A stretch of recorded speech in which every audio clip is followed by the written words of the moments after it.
Computer का दिल या यूं कहें कि दिमाग सेंट्रल प्रोसेसिंग यूनिट यानी सीपीयू है। आज हमारे सामने जो दस्तावेज है वो इसी की कहानी कहता है। तो चलिए इस दस्तावेज की मदद से प्रोसेसर की दुनिया की परतें खोलते हैं और समझते हैं कि ये छोटी सी चिप आखिर करती क्या है और इतनी ज़रूरी क्यों है। बिल्कुल, दिमाग कहना काफी हद तक सही है। प्रोसेसर ही मतलब वो इंजन है जो कंप्यूटर के हर काम को चलाता है। हर काम को। हाँ, चाहे आप ईमेल लिख रहे हो, कोई गेम खेल रहे हो या सिर्फ माउस हिला रहे हो, हर निर्देश वो प्रोसेसर से होकर ही गुजरता है। इसके बिना तो स्क्रीन पर कुछ दिखेगा ही नहीं। अच्छा, और ये काम करने का इसका तरीका क्या है? दस्तावेज में लिखा है फेच, डिकोड, एग्जीक्यूट। सुनने में थोड़ा टेक्निकल लगता है ना? हाँ, है तो टेक्निकल, पर इसे आसान बनाते हैं। सोचिए जैसे कोई बावर्ची रेसिपी बना रही हो। ओके। पहले वो रेसिपी बुक से निर्देश पढ़ती है, ये हुआ फेच। फिर वो समझती है कि अच्छा क्या करना है, सब्जी काटनी है या मसाला भूनना है, ये हुआ डिकोड। और फिर वो असल में वो काम करती है, सब्जी काटती है या मसाला भूनती है, एग्जीक्यूट। प्रोसेसर हर सेकंड अरबों बार यही फेच डिकोड एग्जीक्यूट साइकिल दोहराता है। अरबों बार? ओहो, इसी तेजी की वजह से मतलब कंप्यूटर इतने शक्तिशाली होते हैं। जैसे मल्टीटास्किंग, एक साथ गाने सुनना, ब्राउजिंग करना, टाइपिंग करना, ये सब क्या प्रोसेसर की ही देन है? बिल्कुल, मल्टीटास्किंग तो सीधे प्रोसेसर की क्षमता पर ही निर्भर करती है। जितना शक्तिशाली प्रोसेसर उतना ही स्मूथ अनुभव मिलेगा आपको। हाँ। खासकर जैसे गेमिंग हो गया, वीडियो एडिटिंग या 3D मॉडलिंग जैसे जो भारी काम है ना, उनमें प्रोसेसर की असली ताकत पता चलती है। वहां सिर्फ तेज साइकिल ही नहीं, प्रोसेसर में कितने कोर हैं ये भी बहुत मायने रखता है। हाँ, ये कोर्स वाली बात काफी इंटरेस्टिंग है।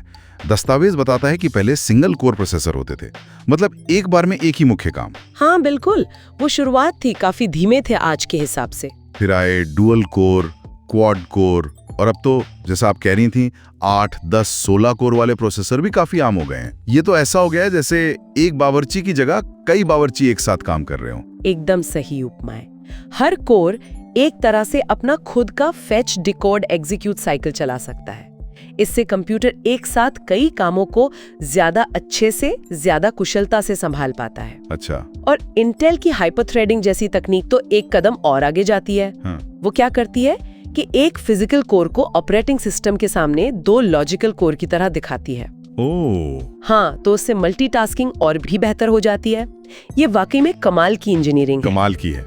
और प्रोसेसर की दुनिया में बड़े खिलाड़ी कौन है?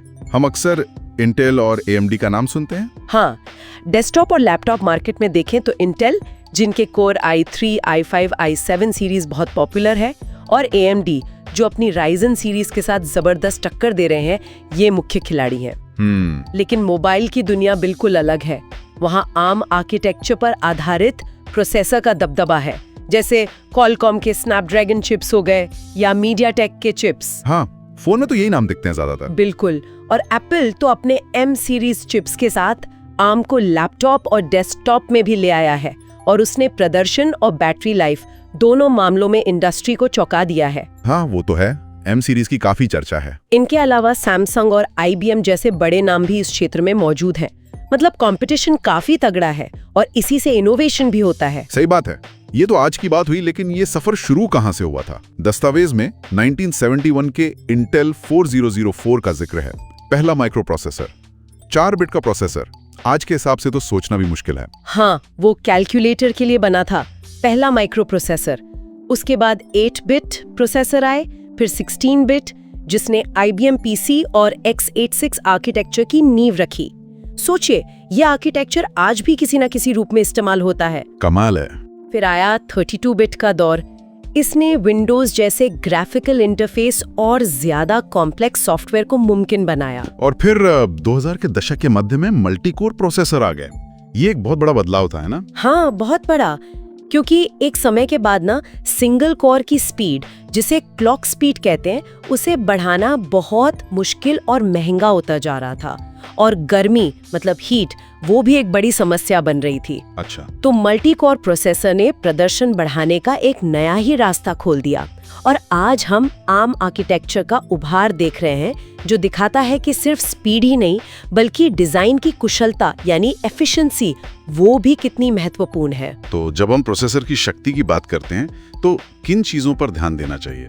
दस्तावेज में gigahertz, course, threads, cache memory का जिक्र है। क्या सिर्फ गीगाहर्ट्ज मतलब क्लॉक स्पीड ज्यादा होना काफी है? कई लोग बस यही देखते हैं। हम हो सकते हैं। थ्रेड्स जैसे हाइपोथ्रेडिंग में होते हैं, वो वर्चुअल कोर की तरह काम करते हैं, मल्टीटास्किंग में मदद करते हैं। और कैशे मेमोरी, ये प्रोसेसर के बिल्कुल पास रखी एक छोटी लेकिन बेहद तेज मेमोरी होती है। कैशे मेमोरी ये रैम से अलग है। हाँ, बहुत अलग और बहुत तेज। इसे आप ऐसे समझ सकती हैं जैसे आपकी स्टडी टेबल पर रखी जरूरी किताबें या नोट्स। अलमारी जो रैम की तरह है, तक जाने से कहीं ज्यादा जल्दी आप टेबल से चीज उठा लेते हैं। सही। ये कैशे भी L1, L2, L3 जैसी अलग-अलग लेयर्स में होती है। हर लेयर साइज और स्पीड का एक अलग संतुलन साधती है। L1 सबसे छोटी और सबसे तेज होती है। मतलब प्रोसेसर की असली ताकत इन सभी के सही तालमेल में है। एक सुपरफास्ट इंजन गीगाहर्ट्ज भी शायद उतना कारगर ना हो अगर उसे सही समय पर ईंधन डेटा न मिले, जिसके लिए कोर्स और कैशे मेमोरी जरूरी हैं। बिल्कुल सही समझा आपने। इन सभी पहलुओं का संतुलन ही एक प्रोसेसर को वास्तव में शक्तिशाली बनाता है। जैसे एक गेमर को शायद ज्यादा कोर और अच्छी कैशे वाला प्रोसेसर चाहिए होगा, जबकि एक सामान्य यूजर के लिए शायद कम कोर वाला लेकिन अच्छी क्लॉक स्पीड और बेहतर बैटरी लाइफ देने वाला प्रोसेसर काफी हो। जरूरत पर निर्भर करता है। तो कुल मिलाके प्रोसेसर सचमुच कंप्यूटर का दिल है। इसकी क्षमता, इसकी बनावट, इसका आर्किटेक्चर, ये सब मिलकर तय करते हैं कि हमारा फोन, लैपटॉप या डेस्कटॉप कितना तेज और सक्षम होगा। हाँ, और ये तकनीक लगातार विकसित हो रही है। मल्टी कोर और आर्म जैसे कुशल डिजाइन अब मोबाइल से लेकर दुनिया के सबसे तेज सुपर कंप्यूटर तक में इस्तेमाल हो रहे हैं। ये दिखाता है कि हम कितनी दूर आ गए हैं। प्रोसेसर की क्षमता ही हमारी डिजिटल दुनिया की सीमाओं को लगातार आगे बढ़ा रही है। बिल्कुल। यहाँ एक विचार के साथ छोड़ते हैं अपने श्रोताओं को। जैसे जैसे प्रोसेसर और छोटे, तेज और ज्यादा ऊर्जा कुशल होते जा रहे हैं, खासकर AI जैसी नई तकनीकों की मांगों के साथ, सोचिए भविष्य में ये हमारी तकनीक और हमारे जीवन को किस तरह बदलेंगे, शायद उन तरीकों से जिनकी हम अभी कल्पना भी नहीं कर सकते।